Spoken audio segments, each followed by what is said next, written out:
सत श्री अकाल। चढ़ती कला टाइम टीवी न्यूज़ देख रहे हैं देश विदेश के दर्शकों का स्वागत है। प्रोग्राम पंजाब हरियाणा गैल गैल विच मैं अनिल कमल तो रोजाना तरह मेरे नाल ने सतीश कुमार सीकरी। प्रोग्राम की शुरुआत तो पहले स्वागत कर लें, फिर बहुत सारे अहम मुद्दे ने पंजाब ते हरियाणा के जिन्हों के गलबात जी है करनी। सब तो पहले तो स्वागत जी। राम राम नील कमल जी, और सुनाओ की हाल चाल है? बहुत बढ़िया। सारे दर्शकों ने राम राम सत श्री अकाल जी। मैं आज शुरुआत करना चाहूँ था नील कमल जी, एक ऐसे मुद्दे थे जो मने बड़ा गंभीर लगा। मुद्दा सामाजिक है, क्योंकि हमारी कोशिश ये हुआ भी समाज के मुद्दे जो है वो उजागर करे जावा, कहाँ कहाँ सुधार की ज़रूरत है। अक्सर हम यह बात सुना है भाई पुलिस वाले गए या बाल निषेध विवाह वाले गए और उन्होंने कोई बाल विवाह रुकवा दिया। भाई लड़के की उम्र, ज़्यादातर तो लड़की की उम्र पावा है, भाई लड़की की उम्र जो है वो कम थी या फिर लड़के की उम्र कम थी, वो ब्याह रखवा दे करा। इस तरह के मामले बहुत सारे सामने आए, पुलिस के केस दर्ज हो जाए करा। केस तो दर्ज होंगे ने, अक्सर मामलों के विच हुंदा है कि परिवारों की जिहड़ी हैगी वो सहमति होंदी है ते दूसरिਆਂ ਨੂੰ ਜਿਹੜਾ हैगा दखल देना पैंदा।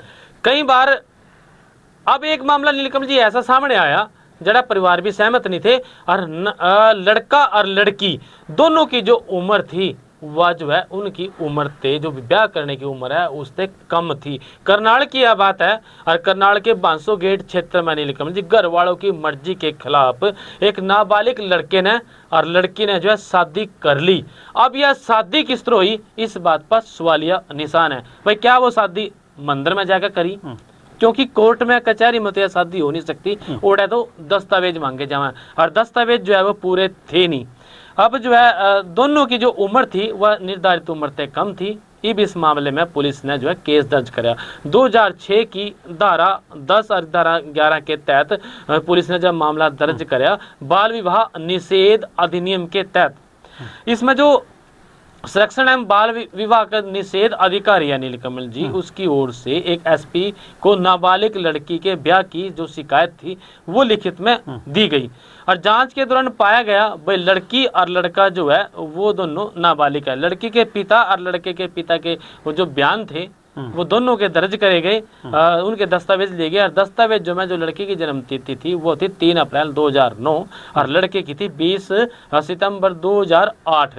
अब दोनों की वो कम थी तो मामला तो फिर दर्ज होना ही था। भाई बेटे को बहुत समझाया, अक्सर आज का टाइम ऐसा है गया माँ बाप जो है अपने बेटे बेटियां समझाते मर जाए, लेकिन बेटे बेटी जो है वो बात मानते नहीं। फिर कड़ी ना कड़ी जो है दुख जरूर झेलना पड़ा माँ बाप ने भी, परिवार ने भी और वो जो बच्चे हैं उन्होंने बहुत समझाया भाई कोई बात नहीं, अगर तुम प्रेम विवाह करना चाहते हो तो थारा ब्याह हम कर देंगे पर इंतजार कर लो, थारी जो उम्र है वो पूरी हो जाने दो, शादी के लायक हो जाने दो। लेकिन जो लड़का लड़की थे वो मानने नहीं, वो एक दूसरे से अलग होना चाहवा नहीं थे और इस चक्कर में उन्होंने फिर वो शादी कर ली। उसकी बात सामने आई, हालांकि इस बात की पुष्टि नहीं है कि शादी वो मंदिर में हुई। अगर मंदिर में हुई तो मंदिर का पुजारी दे जाना चाहिए, भी कोर्ट के तो इसमें बात कर ही नहीं सकते क्योंकि वहां तो शादी हो ही नहीं सकती। तो फिर ये शादी होगी कैसे या फिर उन्होंने किस तरीके से शादी करी, इस बात पर भी सवाल आई, ये बात सामने नहीं आई।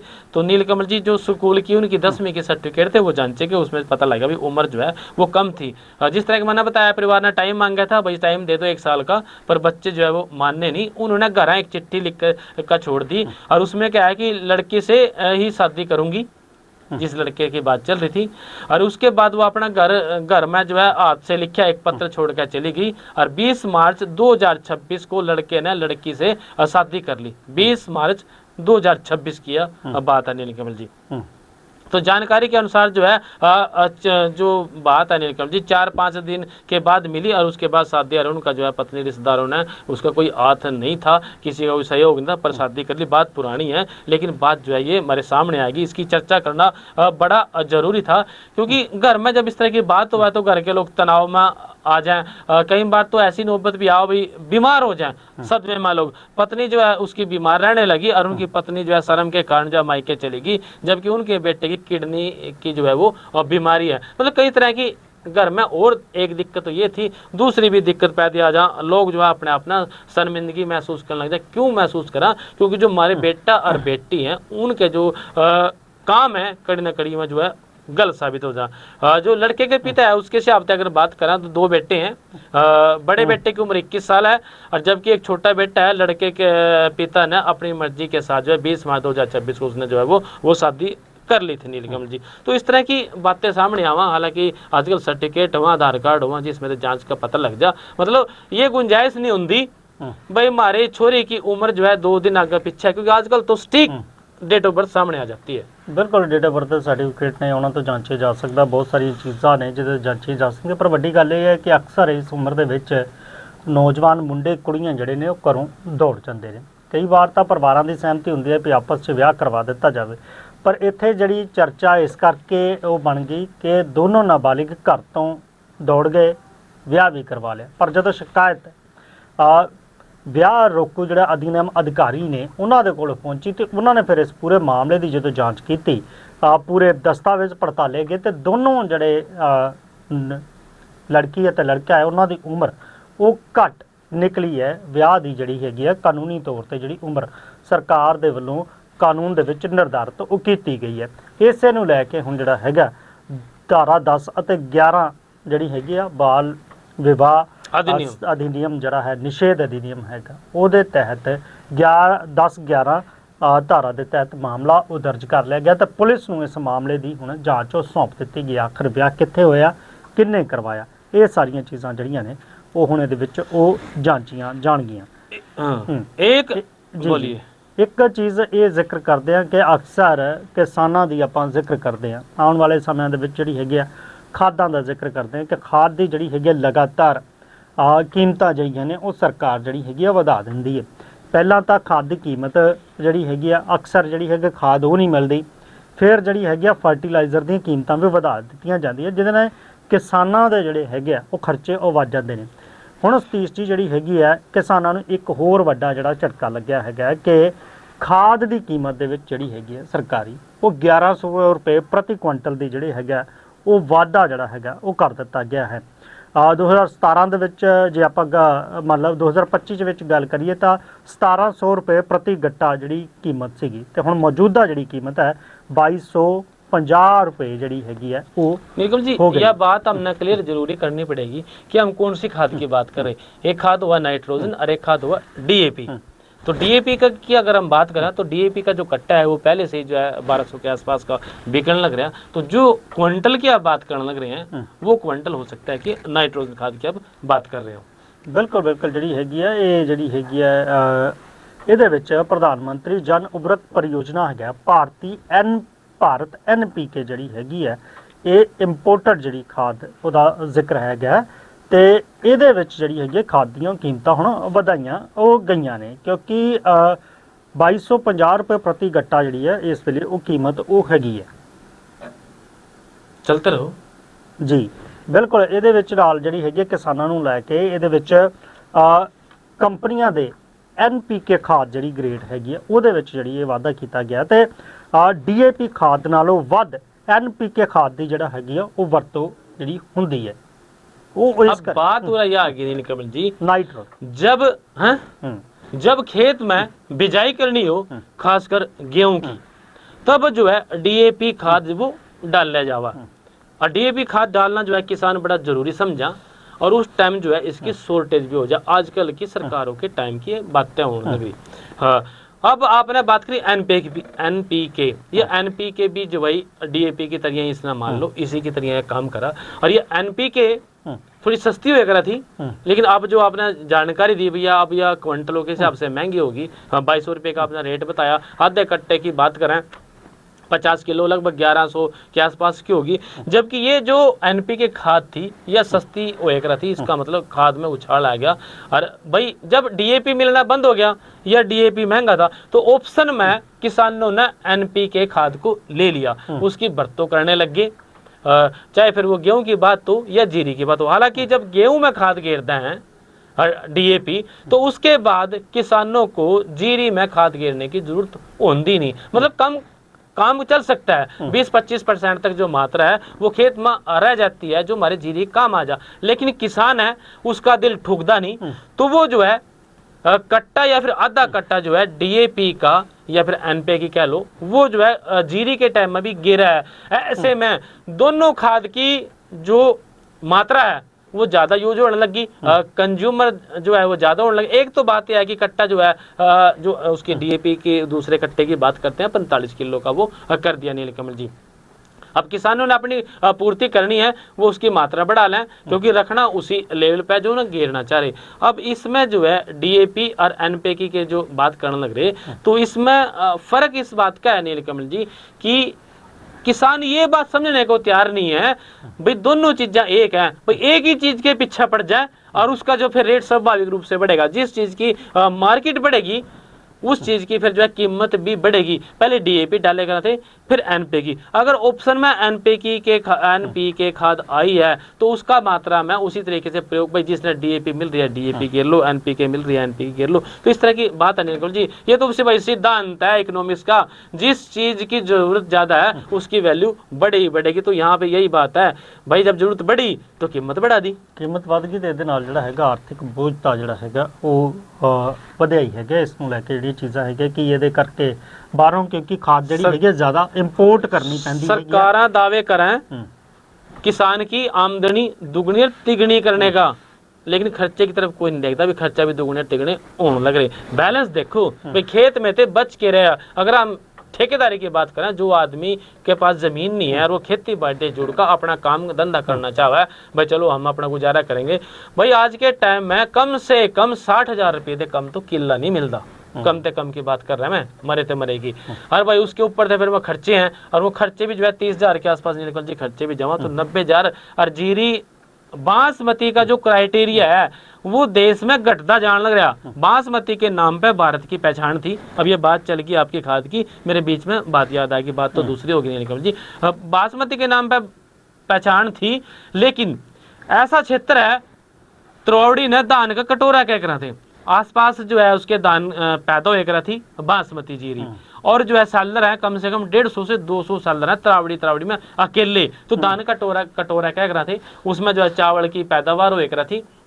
अब बासमती की जो उपज है वो पहले 18 क्विंटल थी लगभग, औसतन की बात करें 18 से 17, 16, 15, आज के टाइम में 8-9 क्विंटल पे आ रही। और 8-9 क्विंटल पे बासमती आने लग रही, तो रेट अगर मान के चलो 6,000 भी आपका बिक रहा है नीलकमल जी, तो 9 क्विंटल 9 से 54,000 की बिकेगी। जबकि 7 से 8,000 रुपये इसी कटाई का खर्चा है और 5 से 6,000 रुपये लगवाई का खर्चा है। मतलब किसानों के खर्चे तो ज्यादा बढ़ने लग रहे, पर आमदनी उतनी है को नहीं जितनी की जो है वो बात करी जाओ। हालांकि सरकारों के अपने आंकड़े हैं, वो उनमें फिट जरूर बैठे हैं भाई आमदनी हो रही है वो किस तरीके से हो रही है। भाई सरकार कहती है दूसरी फसलों का को ले हो आप साथ में मक्की बीज लो, उसमें जो है पानी की भी बचत हो है और सरकार भी कुछ ना कुछ मदद दे। तो ये जो परंपरागत खेती है हमारी, इसको हमने छोड़ के दूसरी तरफ जाना पड़ेगा। फिर खाद भी कम लगेगी, पानी भी कम लगेगा और भाई आमदनी भी वो बढ़ेगी।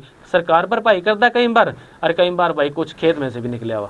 बिल्कुल खेत चों भी निकल आंदा, पर गल तुसीं कीती है ठेके वाले दी, पर ठेके वाले ਜਦੋਂ ਜ਼ਮੀਨ ਲੈਂਦੇ ਨੇ ਤੇ ਫਿਰ ਉਹਦਾ ਦੋਹਣ ਵੀ ਚੰਗੀ ਤਰ੍ਹਾਂ ਦੇ ਨਾਲ ਕਰਦੇ ਨੇ। ਉਹਦੇ ਚੋਂ ਖਾਦਾਂ ਦਾ ਇਸਤੇਮਾਲ ਜਿਹੜਾ ਹੈਗਾ ਦੇ ਖਾਦ ਕਿਉਂਕਿ ਫਸਲ ਇਸ ਤੇ ਲੈਣੀ ਹੈਗੀ ਹੈ, ਨਾਲ ਦੀ ਨਾਲ ਉਹਦੇ ਤੋਂ ਮੁਨਾਫਾ ਕਮਾਉਣਾ ਹੈਗਾ, ਤੇ ਫਿਰ ਇੱਕ ਦੀ ਬਜਾਏ 2 ਨਹੀਂ 3 ਨਹੀਂ 4 ਫਸਲਾਂ ਦਾ ਜਿਹੜਾ ਹੈਗਾ ਉਹ ਫਿਰ ਇਸ ਤਰੀਕੇ ਦੇ ਨਾਲ ਖਤ ਕਰਦੇ ਨੇ ਕਿ कई बार तो जमीन भी जड़ी है उस तरह की नहीं रहती। मेरी एक बात समझ में निकल जी, आज आप बात छेड़ ली अपने किसानों की, बात आ गई थी बीच में खर्चों की। भाई किसानों के खर्चे बढ़ गए, भाई किसानों के खर्चे तो बढ़ते ही हैं। सिर्फ किसान ने बचा के है, आड़ती के पास एक किसान जाएगा, उसके पास फसल गिरेगा और उससे 2 पैसे वो लेता रहेगा। अब हुआ क्या, एक टाइम ऐसा हुआ किसान पे कि फसल में 10 रुपए बच गए, और एक टाइम ऐसा हुआ बराबर बैलेंस हो गया, एक टाइम ऐसा हुआ 10 रुपए टूट गए। लेकिन अब उन्हें सहारा किस चीज का है, वो खेती क्यों करा है? लोग न्यू भी कहता भाई जी बचता कुछ नहीं, खेती क्यों करा है? उसके पीछे कारण ये है भाई किसान ने कड़ी दाएं बाएं से रिश्तेदार पे प्यारे पे हाथ पसारने की बजाय वो आड़ती पर चले जावा, और जाकर उन्हें कहता भी मैंने इतने पैसे की जरूरत है, मन्ना दे दे। वहां पीछे फिर चाहे उसके टूटो या उसके बदो, लेकिन उस पर एक साधन है अपना काम चलाने का, खर्चा चलाने का, वहां से वो पैसे लेकर अपना काम चला सका।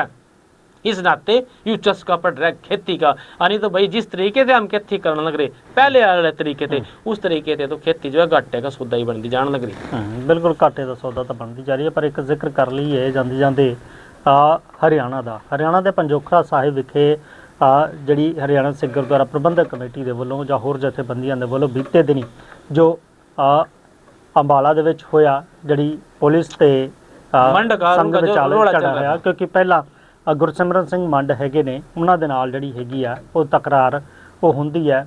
ਇਹ ਕਿਹਾ ਜਾਂਦਾ ਹੈ ਕਿ ਉੱਥੇ ਗੁਰਸਿਮਰਨ ਸਿੰਘ ਮੰਡ ਵੱਲੋਂ ਜਿਹੜੀਆਂ ਨੇ ਉਹ ਲੋਕਾਂ ਤੇ ਗੱਡੀ ਚੜਾ ਦਿੱਤੀ ਗਈ ਸੀ, ਫਿਰ ਉਹਦੀ ਕੁੱਟਮਾਰ ਹੁੰਦੀ ਹੈ, ਫਿਰ ਉਹਦੇ ਦੋਨਾਂ ਪਾਸੋਂ ਜਿਹੜੇ ਮਾਮਲੇ ਉਹ ਦਰਜ ਹੁੰਦੇ ਨੇ। ਤਾਂ ਪੁਲਿਸ ਵੱਲੋਂ ਕੁਝ ਲੋਕ ਜਿਹੜੇ ਨੇ ਉਹ ਗ੍ਰਿਫਤਾਰ ਵੀ ਕੀਤੇ ਗਏ ਨੇ।